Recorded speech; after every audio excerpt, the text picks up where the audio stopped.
Yo, reading Hmong, it's like life. It's got its ups and downs, and sometimes it's not what it seems. You got B, it's the highest tone, but that's not it. You got J, it's a tiny bit lower and kinda quick. Then you got your neutral, it's right in the middle, and it don't get better, ain't even got a letter. Oh yeah, just a few to go. Then you got V, it's a moving tone, it goes down then up. Then you got D, it's like V but longer, like you can't get enough. Then you got your G tone, sounding like you're wheezing. It can take some practice, a few more times you'll have it. Oh yeah, you're gonna be a pro. Remember M, it's a lower tone and it's quick like J. And you got S, it's a low tone, not so hard to say. Now you got your tones down, now let's look at vowels. Not the same as English, so why don't we jump in it? Very soon you'll know.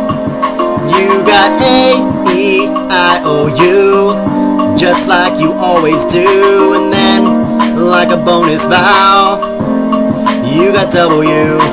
Don't assume you know now, I'll tell you just how to pronounce these letters. With time you'll just get better.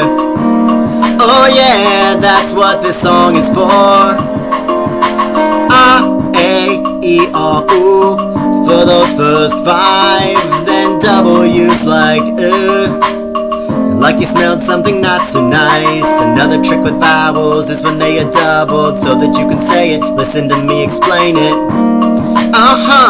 Might wanna take some notes.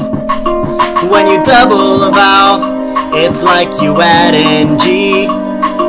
Double O makes song, double E makes ang, and so on like these. I know it sounds too simple, but it's really just so. Trust me, you can do it, there's really nothing to it.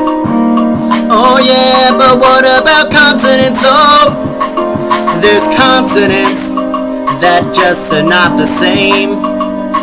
Make sure your annotations are on, cause I'm gonna show the way.